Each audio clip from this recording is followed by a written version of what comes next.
Brought to you by Biz Analyst by Khata Book. ना computer ना file, अब tally data on mobile बिज analyst के साथ। देश में यूनिफॉर्म सिविल कोड या हिंदी में कहें तो समान नागरिक संहिता की मांग फिर जोर पकड़ने लगी।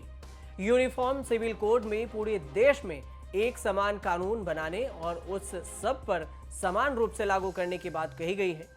धर्म के आधार पर जो कानून बने उसे पर्सनल लॉ कहते हैं। पर्सनल लॉ को लेकर देश में लंबे वक्त से बहस चल रही है।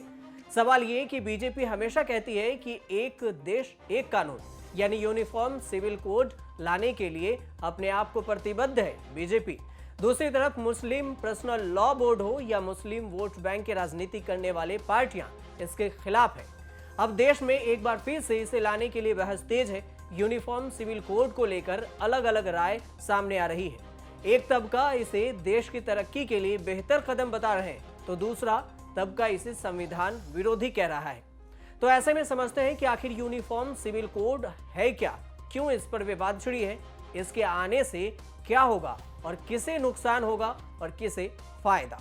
यह हाल के दिनों में तब चर्चा में आया जब उत्तराखंड चुनाव से पहले वहां के मुख्यमंत्री पुष्कर सिंह धामी ने कहा कि अगर उत्तराखंड में फिर से बीजेपी की सरकार बनती है तो वे प्रदेश में समान नागरिक संहिता लागू करेंगे। पहले तो इसे चुनावी जुमले के तौर पर लिया गया, लेकिन वहां सरकार बनने के बाद फिर से सत्ता संभालने वाली पुष्कर सिंह धामी की सरकार ने पहली मीटिंग में यूनिफॉर्म सिविल कोड का मसौदा तैयार करने के लिए कमेटी गठन करने का ऐलान कर दिया। अब उत्तर प्रदेश में भी बीजेपी की सत्ता में दोबारा वापसी के बाद वहां के डिप्टी सीएम केशव प्रसाद मौर्य ने यूनिफॉर्म सिविल कोड की जरूरत पर जोर दिया। उन्होंने कहा कि यूपी जैसे राज्यों में इसकी जरूरत है और इसका विरोध नहीं किया जा सकता। इसके अपने अपने तर्क दिए गए। गृह मंत्री अमित शाह ने भी इस पर बयान दिया। ये बयान मध्य प्रदेश के भोपाल में पार्टी की कोर कमेटी की बैठक में दिया गया था। सीए, राम मंदिर, अनुच्छेद 370 और ट्रिपल तलाक जैसे मुद्दों के फैसले हो गए हैं। अब बारी कॉमन सिविल कोड की। अमित शाह ने जब ये बयान दिया तो उसके बाद सियासत और भी गर्मा गई। उत्तराखंड के सीएम पहले ही राज्य में कानून बनाने की तैयारी कर रहे हैं। उसके बाद यूपी के सीएम योगी भी इसे लागू करने की तैयारी में है। दो अंतर्राष्ट्रीय सीमाओं से हमारा प्रदेश लगा हुआ है। दो अंतर्राष्ट्रीय सीमाएं हमारे प्रदेश से लगी हुई है, तो हमारे प्रदेश के अंदर सबके लिए एक समान कानून होना चाहिए। ये नहीं कि कोई किसी धर्म का है तो वो अलग कानून बनाएगा, वो अलग कानून को मानेगा, कोई अलग संप्रदाय का है, कोई अलग पंथ का है, चाहे कोई किसी धर्म, संप्रदाय, पंथ, किसी भी विशेष समुदाय का होगा, तो उत्तराखंड के अंदर अब सबके लिए एक कानून होगा। देश के अन्य राज्यों में भी जहां भाजपा की सरकार है वहां भी, और जहां गैर भाजपा सरकारें हैं, अगर सबका साथ सबका विकास, सबके लिए एक जैसा कॉमन सिविल कोड, ये तो एक ऐसी चीज है जिसका सबको मांग करनी चाहिए। तो वहीं AIMIM के प्रमुख असदुद्दीन ओवैसी ने इसका पुरजोर विरोध किया है। उन्होंने क्या कुछ कहा विरोध करते हुए, ये भी सुन लीजिए। बीजेपी और संघ परिवार को आपके प्रोग्राम के जरिए ये चैलेंज कर रहा हूं और डेलिबरेटली उनको प्रोवोक कर रहा हूं, उनसे पूछ रहा हूं कि बताइए, डायरेक्टिव प्रिंसिपल्स में क्या शराब पर, अल्कोहल पर पाबंदी की बात नहीं कही गई थी मैडम? आर्टिकल 47 में क्या डायरेक्टिव प्रिंसिपल की जब बात करते हैं आर्टिकल 38(2) में नहीं कहा गया कि देश में जो इनकम की इनइक्वालिटी है उसको कम किया जाए? उस पर क्यों नहीं बात करते? आप यूनिफॉर्म सिविल कोड की सिर्फ बात इसलिए कर रहे हैं कि मुसलमानों को निशाना बनाया जाए, वही आपका मकसद है और कुछ भी नहीं है। आजादी से पहले हिंदुओं और मुस्लिमों के लिए अलग अलग कानून लागू किए गए थे। सबसे पहले महिलाएं इसके खिलाफ खड़ी हुई तो बीजेपी ने इसे 3 मुख्य मुद्दे में शामिल कर दिया। 2014 की घोषणा पत्र में भी ये मुद्दा बीजेपी के लिए शामिल था। अब सवाल ये कि आखिर यूनिफॉर्म सिविल कोड होता क्या है? समान नागरिक संहिता के तहत पूरे देश में एक समान कानून के साथ ही सभी धार्मिक समुदायों के लिए शादी, तलाक, विरासत, गोद लेने संबंधित अन्य कानूनों में एक जैसी स्थिति रहती है। इसका पालन धर्म से अलग सभी के लिए जरूरी अनिवार्य होता है। संविधान के अनुच्छेद 44 कहता है कि शासन भारत के पूरे क्षेत्र में नागरिक के लिए एक समान नागरिक संहिता सुनिश्चित करने की कोशिश करेगा। अनुच्छेद 44 संविधान में वर्णित राज्य के नीति निर्देश तथ्यों में से एक है। यानी कोई भी राज्य अगर चाहे तो इसका लागू कर सकता है। संविधान इसको इजाजत देती है कि वो लागू करे।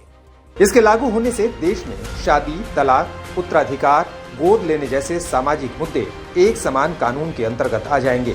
इसमें धर्म के आधार पर कोई कोड या अलग व्यवस्था नहीं होगी। संविधान का अनुच्छेद 44 इसे बनाने की शक्ति देता है। इसे केवल केंद्र सरकार संसद के जरिए ही लागू कर सकती है। दरअसल देश के संविधान में धर्मनिरपेक्षता की अवधारणा और इसकी मूल भावना समानता की है। देश का कानून सब पर समान रूप से लागू होता है, लेकिन अभी भी धर्म के मामले में रियायतें मिली हैं, जिसके चलते कुछ मामलों में देश का कानून प्रभावी नहीं हो पाता है।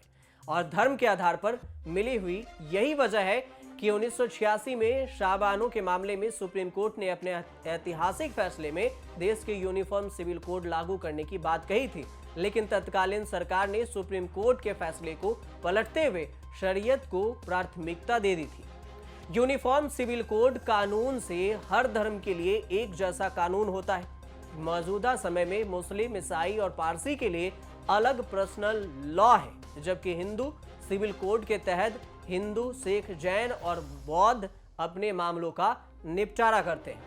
यूनिफॉर्म सिविल कोड के विरोध क्यों किए जा रहे हैं, अगर इसकी बात करें तो इसका विरोध करने वालों का तर्क है कि इसके लागू होने से धार्मिक मान्यताओं से वंचित हो जाएंगे और इन्हें मानने का उनका अधिकार छिन जाएगा, क्योंकि यूनिफॉर्म सिविल कोड लागू होने से शादी, विवाह, जमीन जायदाद, संतान और विरासत जैसे मामलों में जो अलग अलग रियायतें हैं वो खत्म हो जाएगी और हर धर्म के लिए एक कानून होगा।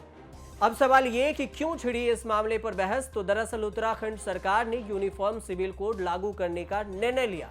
उत्तराखंड राज्य ऐसा करने वाला देश का पहला राज्य बन गया। हालांकि गोवा में यूनिफॉर्म सिविल कोड देश में शामिल होने से पहले ही लागू है। गोवा में 1962 से ही यह कानून प्रभावी है।